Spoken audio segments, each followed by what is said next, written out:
Probably a lot of you know the story of the two salesmen who went down to Africa in the 1900s. They were sent down to find if there was any opportunity for selling shoes.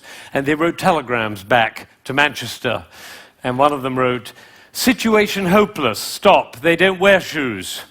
And the other one wrote, "Glorious opportunity, they don't have any shoes yet."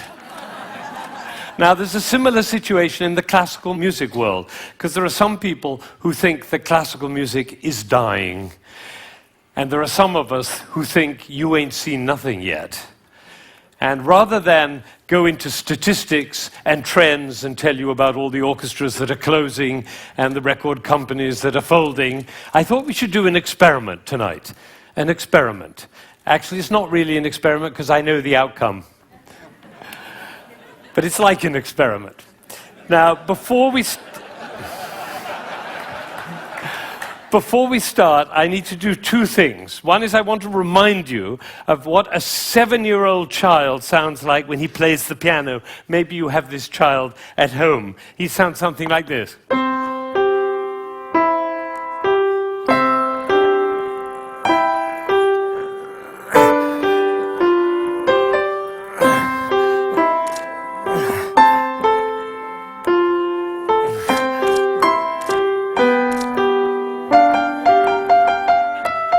I see some of you recognize this child. Now, if he practices for a year and takes lessons, he's now 8 and he sounds like this. And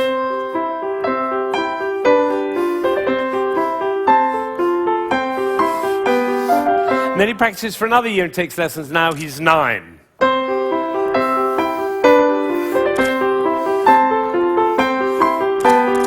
And then he practices for another year and takes lessons, now he's 10.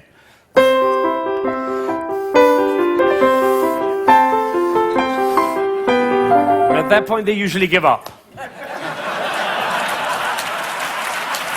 Now, if he'd waited for one more year, you would have heard this.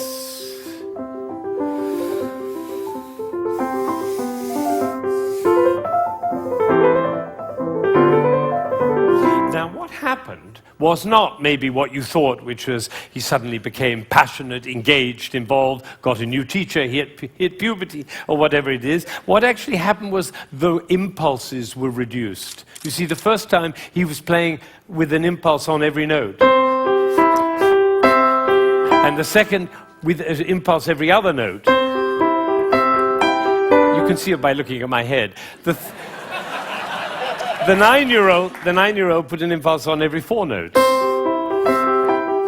And the 10-year-old on every 8 notes. And the 11-year-old, one impulse on the whole phrase. I don't know how we got into this position.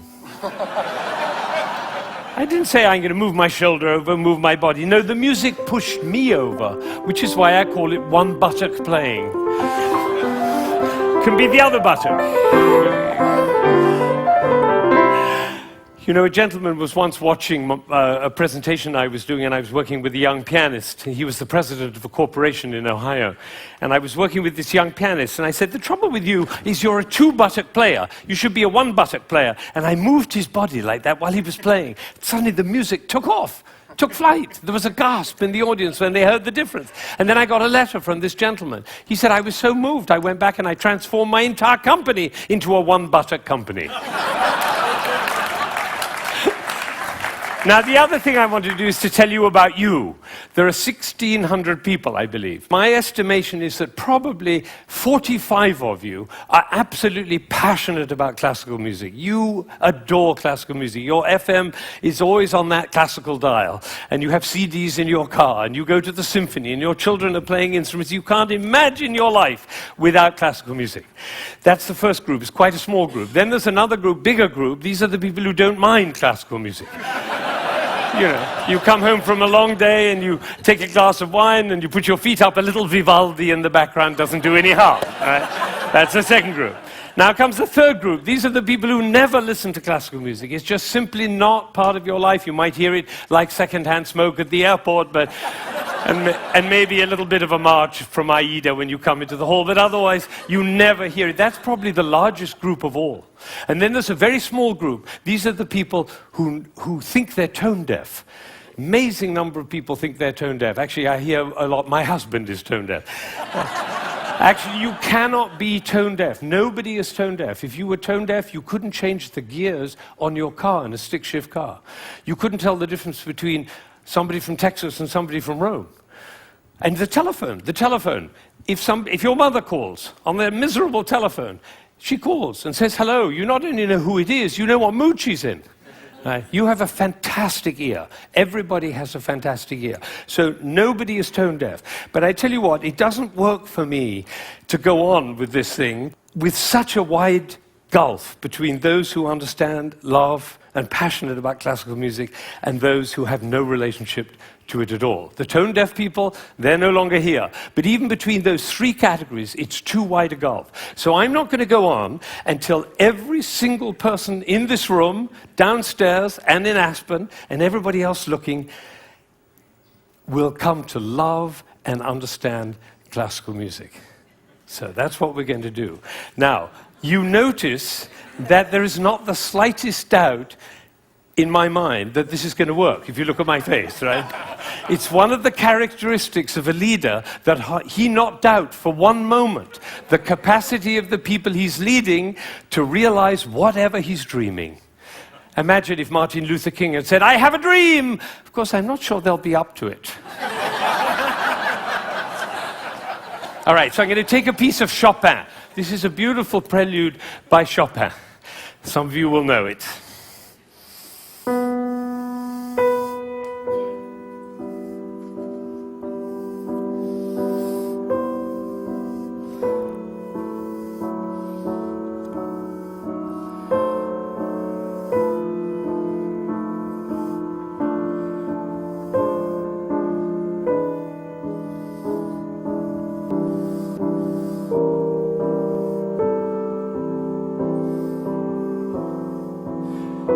I think probably happened in this room. When I started, you thought, how beautiful that sounds.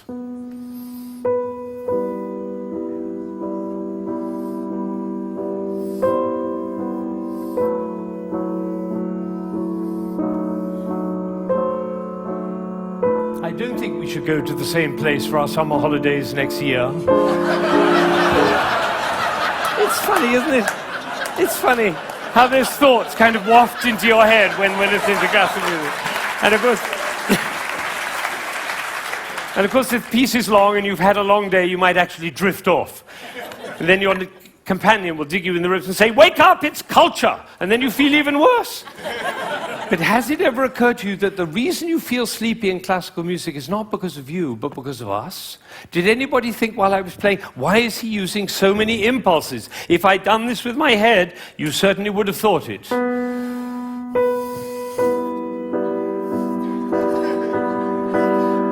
And for the rest of your life, every time you hear classical music, you'll always be able to know if you hear those impulses. So let's see what's really going on here. We have a B. This is a B. The next note is a C. And the job of the C is to make the B sad. And it does, doesn't it? Composers know that. If they want sad music, they just play those two notes. But basically, it's just a B with four sads. Now it goes down to A. And now to G. And then to F. So we have B, A, G, F. And if we have B, A, G, F, what do we expect next? Oh, that might have been a fluke. Let's try it again. Ooh, the TED choir. And you notice nobody is tone deaf. Is that right? Nobody's, every village in Bangladesh and every hamlet in China, everybody knows. Da, da, da, da, da. Everybody knows who's expecting that E. Now, Chopin didn't want to reach the E there because what will have happened? It'll be over, like Hamlet. You remember Hamlet, Act 1, Scene 3, he finds out that his uncle killed his father. You remember he keeps on going up to his uncle and almost killing him. And then he backs away, and then he goes up to him again and almost kills him. And the critics, all of whom sitting in the back row there, they have to have an opinion. So they say, Hamlet is a procrastinator. Or they say, Hamlet has an Oedipus complex. No, otherwise the play would be over, stupid. That's why Shakespeare puts all that stuff in Hamlet, you know, Ophelia going mad and the play within the play and Yorick's skull and the gravediggers. That's in order to delay until Act 5 he can kill him. It's the same with the Chopin. He's just about to reach the E and he says, oops, better go back up and do it again. So he does it again. Now he gets excited. That's excitement, you don't have to worry about it. Now he gets to F sharp and finally he goes down to E. But it's the wrong chord. Because the chord he's looking for is this one. Right. And instead he does. Now we call that a deceptive cadence. Because it deceives us. I always tell my students, if you have a deceptive cadence, be sure to raise your eyebrows, then everybody will know.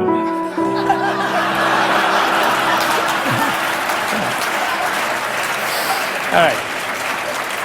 So he gets to E, but it's the wrong chord. Now he tries E again. That chord doesn't work. Now he tries E again. That chord doesn't work. Now he tries E again. That doesn't work. And then finally, there was a gentleman in the front row. He went, like that. It was the same gesture he makes when he comes home after a long day, turns off the key in his car and says, I'm home. Because we all know where home is. So this is a piece which goes from away to home. And I'm going to play it all the way through, and you're going to follow.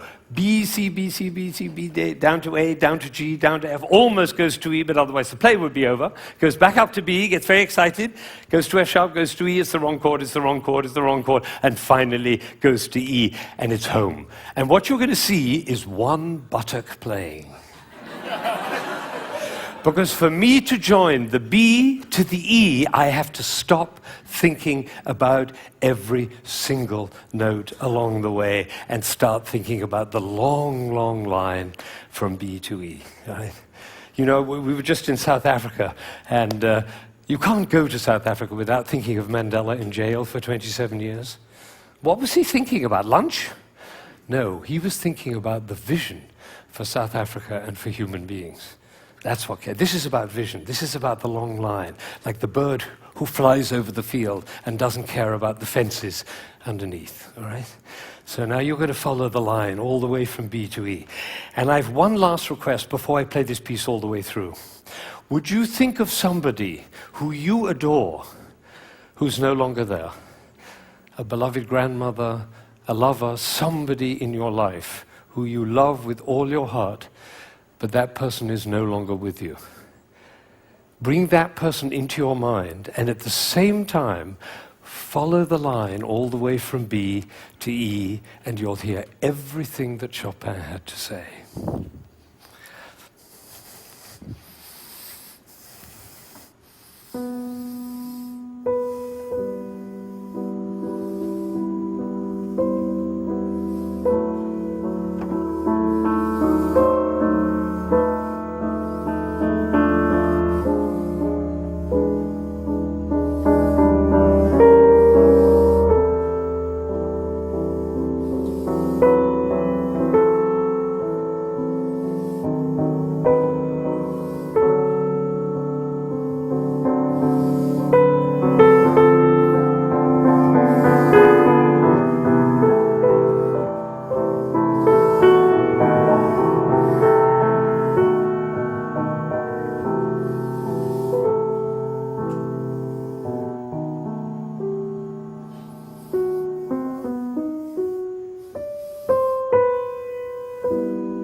Now, you may be wondering,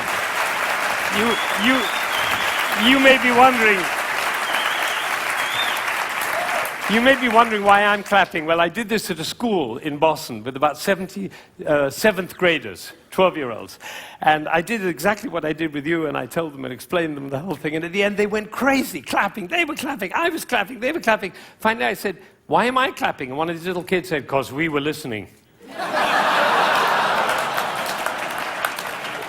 Think of it, 1,600 people, busy people, involved in all sorts of different things, listening, understanding, and being moved by a piece by Chopin. Now that is something. Now, am I sure that every single person followed that, understood it, was moved by it? Of course I can't be sure, but I tell you what happened to me. I was in Ireland during the Troubles 10 years ago, and I was working with some Catholic and Protestant kids on conflict resolution, and I did this with them. Risky thing to do because they were street kids. And one of them came to me the next morning and he said, you know, I've never listened to classical music in my life, but when you played that shopping piece, he said, my brother was shot last year and I didn't cry for him. But last night when you played that piece, he was the one I was thinking about. And I felt the tears streaming down my face, and you know, it felt really good to cry for my brother. So I made up my mind at that moment that classical music is for everybody. Everybody. Now, how would you walk? Because you know my profession, the music profession, doesn't see it that way. They say 3% of the population likes classical music. If only we could move it to 4%, our problems would be over. I say, how would you walk? How would you talk? How would you be if you thought 3% of the population likes classical music? If only we could move it to 4%. How would you walk? How would you talk? How would you be if you thought everybody loves classical music? They just haven't found out about it yet. See, these are totally different worlds. Now, I had an amazing experience. I was 45 years old. I'd been conducting for 20 years, and I suddenly had a realization. The conductor of an orchestra doesn't make a sound. My picture appears on the front of the CD. But the conductor doesn't make a sound. He depends for his power on his ability to make other people powerful. And that changed everything for me. It was totally life-changing. People in my orchestra came up to me and said, Ben, what happened? That's what happened. I realized my job was to awaken possibility in other people. And of course, I wanted to know whether I was doing that. And you know how you find out? You look at their eyes. If their eyes are shining, you know you're doing it. You could light up a village with this guy's eyes. Right, so if the eyes are shining, you know you're doing it. If the eyes are not shining, you get to ask a question. And this is the question. Who am I being that my player's eyes are not shining?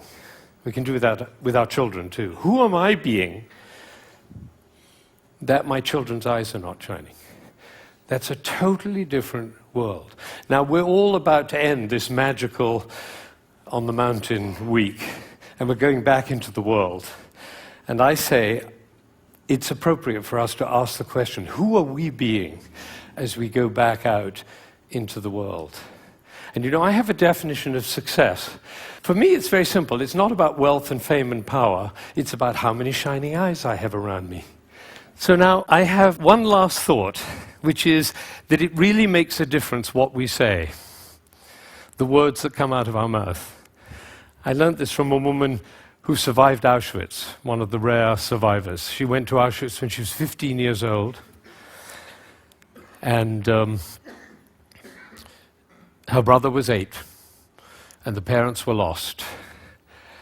And she told me this. She said, we were in the train going to Auschwitz, and I looked down and I saw my brother's shoes were missing.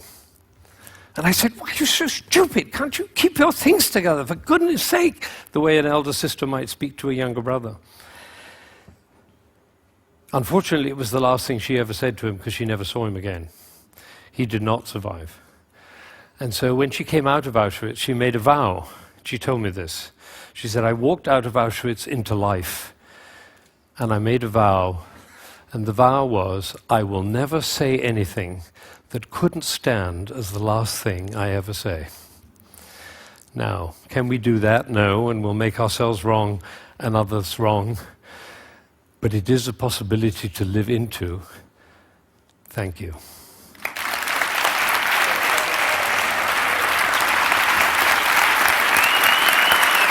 Shining eyes. Shining eyes.